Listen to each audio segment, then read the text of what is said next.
여러분 안녕하세요. 이 박사입니다. 오늘 여러분과 나눌 주제는 바로 준비운동입니다.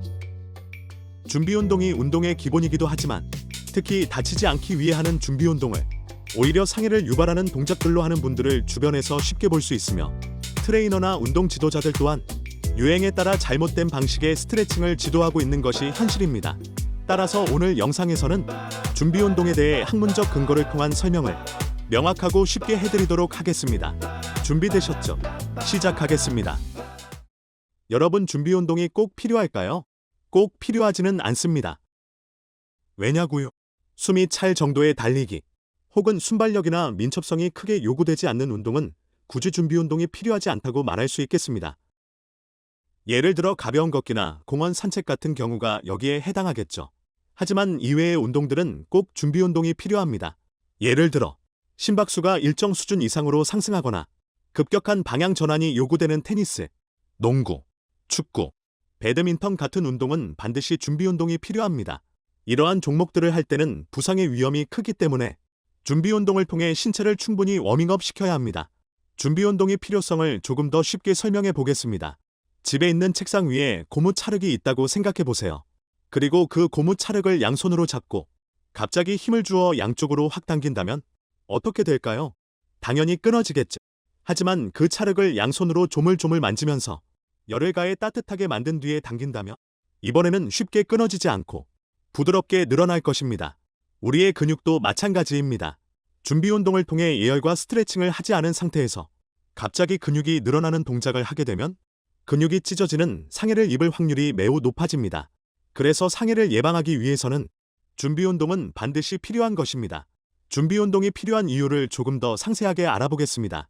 준비운동의 필요성 첫 번째, 운동 전의 근육, 건, 인대, 그리고 관절은 냉각된 상태로 경직되어 있고 특히 탄력성이 낮기 때문에 준비운동을 꼭 해야 합니다. 만약 준비운동을 하지 않은 상황에서 갑작스럽게 강한 운동을 하게 되면 미세 조직이나 결합 조직에 손상을 입을 위험이 커지기 때문에 준비운동을 통해 건, 인대, 관절 등 여러 조직이 부드럽게 늘어날 수 있는 환경을 조성하여 부상을 예방해야 합니다. 참고로 사진에 보시는 것처럼 건은 근육과 뼈를 연결해주는 조직을 의미하고 인대는 뼈와 뼈를 이어주는 조직을 의미합니다. 준비운동의 필요성 두 번째, 근육의 온도를 상승시키면 근육의 수축 속도와 수축력, 그리고 신경 전달 능력이 향상되어 운동 수행 능력을 높여줍니다. 참고로 수축 속도란 근육이 얼마나 빠르게 수축할 수 있는지를 의미하며 근육은 빠르게 수축할수록 더 빠르게 달리거나 더 높이 점프하는 동작이 가능하게 해줍니다. 그리고 수축력은 근육이 수축할 때 만들어내는 힘의 크기를 말하며 중량을 들어올릴 때 수축력이 클수록 더 많은 무게를 들어올릴 수 있게 해줍니다. 또한 신경 전달 능력은 뇌에서 생각하는 동작을 근육이 빠르고 정밀하게 반응할 수 있게 해주는 것을 말하며 운동 수행에 있어 반응 동작을 정확하고 빠르게 할 수 있도록 해줍니다. 예를 들어 100m 달리기 스타트 동작에서 총소리를 듣는 순간 청각, 뇌, 운동신경, 다리 근육으로 자극을 전달시켜 즉시 반응하는 게 빠른 신경 전달 능력이 요구되는 것입니다. 이처럼 준비운동을 통해 근육의 온도를 높이면 운동 수행 능력은 물론 부상 예방에도 매우 효과적입니다. 이와 관련하여 2017년 세바스티앙 박사 등이 학술지에 게재한 논문에 따르면 운동 전 준비운동이 근육, 건, 인대 등의 부상 예방은 물론 운동 기능 향상에도 도움을 줄 수 있다는 점을 입증하여 주었습니다. 준비운동의 필요성 세 번째, 저항성 운동 전 준비운동은 보는 동시 근육이 최대 근력을 발휘할 수 있도록 도와줍니다. 근육이 발달하기 위해서는 현재 수준보다 높은 초과 자극이 근육에 가해지고 일정 수준의 조직 손상이 발생해야만 회복 과정에서 결체 조직이 증가하고 근세사가 굵어져 근육의 발달을 도모할 수 있게 됩니다. 따라서 준비운동 후 저항성 운동을 하게 되면 근육의 최대 자극을 통해 효율적인 근조직 손상을 유발하고 결과적으로 근육 발달에 긍정적인 영향을 미치게 됩니다. 이와 관련하여 2021년 리베이로 박사 등이 학술지에 게재한 논문에 따르면 1973년 5월부터 2019년 12월까지 발표된 논문들을 분석한 결과 준비운동을 할 경우 저항성 운동 시 최대 강도와 반복 횟수를 향상시키는 데 효과적으로 작용할 수 있었으며 준비운동이 최대한의 근력을 발휘할 수 있게 도움을 줄 수 있다고 하여 준비운동이 근육 발달에 도움을 줄 수 있다는 점을 입증하여 주었습니다. 준비운동의 필요성 네 번째, 준비운동은 최대 산소 섭취량을 증가시켜 운동 중 쉽게 지치지 않고 오랜 시간 동안 지속적으로 운동할 수 있도록 도와줍니다. 이와 관련하여 2019년 나탈리아 교수 등이 학술지에 게재한 논문에 따르면 준비운동이 보는동 시 최대 산소 섭취량을 증가시키는 데 효과적이라는 사실을 입증했습니다. 여기서 최대 산소 섭취량이 다소 생소하게 느껴지실 수도 있는데요. 쉽게 말하면 자동차의 배기량과 기름 탱크에 비유할 수 있습니다. 배기량이 작은 차량은 속도를 내기 어렵고 장거리 주행 시 엔진에 무리가 가는 반면 배기량이 큰 차량은 힘이 좋고 더 안정적으로 운행할 수 있습니다. 더불어 연료 탱크가 클수록 장거리 주행이 가능하듯 우리 몸의 최대 산소 섭취량이 클수록 에너지를 오래 유지하며 운동을 지속할 수 있게 되는 것입니다. 준비운동이 이러한 최대 산소 섭취량을 증가시키는 이유는 혈류량을 늘려 산소 공급 능력을 향상시키고 호흡 효율을 높여 산소의 교환 속도와 흡수율을 증가시키기 때문입니다. 이제 준비운동이 왜 중요한지, 어떤 효과를 주는지 이해되셨을 텐데요. 음악 하나 먼저 듣고 준비운동에 대해 심층적으로 설명해 드리겠습니다.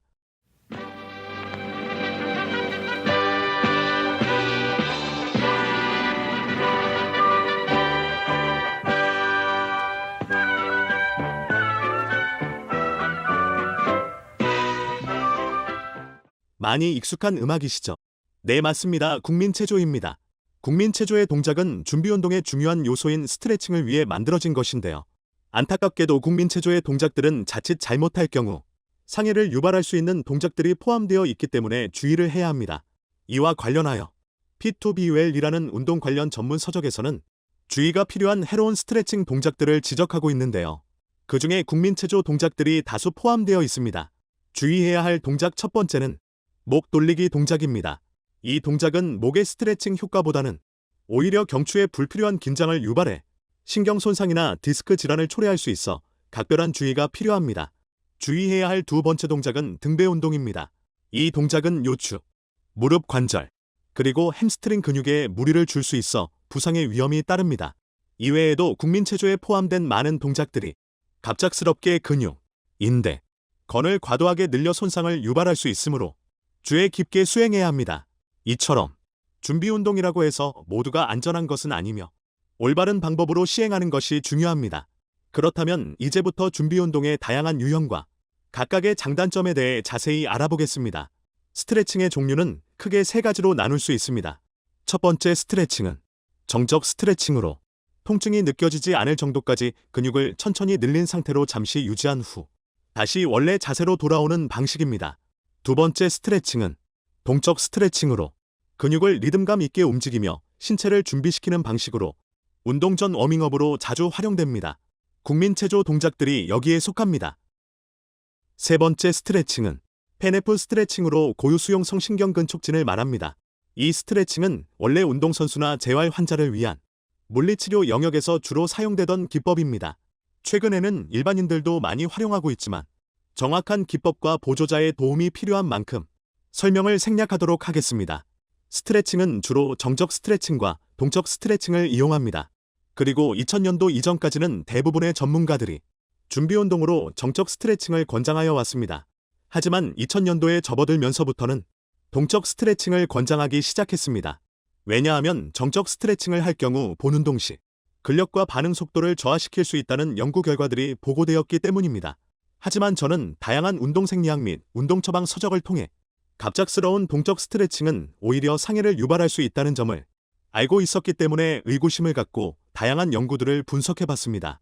역시나 분석 결과 정적 스트레칭을 부정하고 동적 스트레칭만을 권장하는 것은 매우 부적절한 방법이었습니다.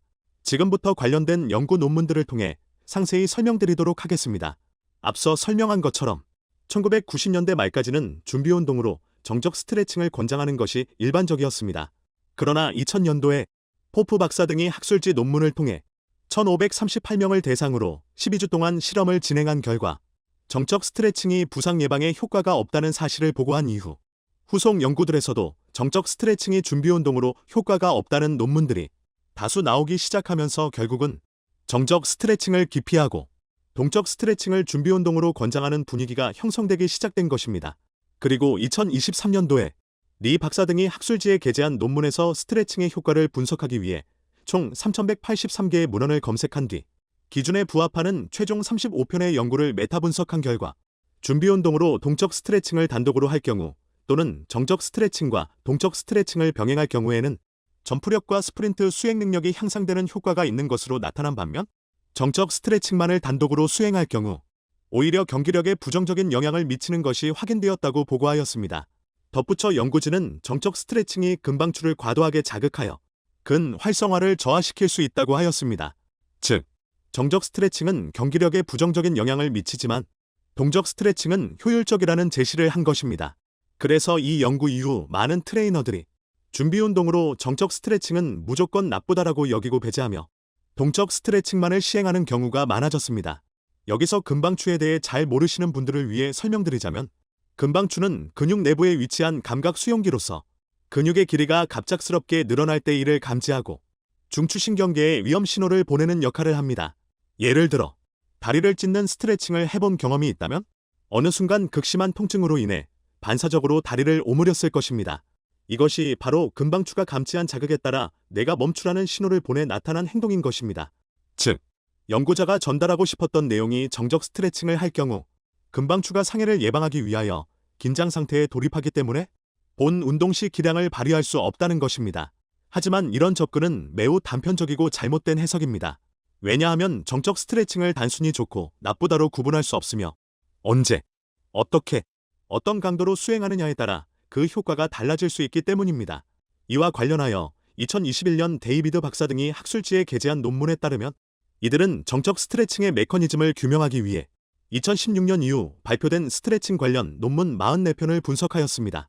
그 결과 1960년대부터 약 40여년간 정적 스트레칭은 준비운동의 표준으로 널리 사용되어 왔으나 2000년대에 들어서면서 정적 스트레칭의 효과에 대해 부정적인 연구들이 다수 발표되기 시작하였고 이에 따라 동적 스트레칭이 더 선호되는 경향이 나타났다고 하였습니다. 그러나 이러한 변화는 잘못된 해석에 기반한 것일 수 있다고 연구진은 지적하였습니다.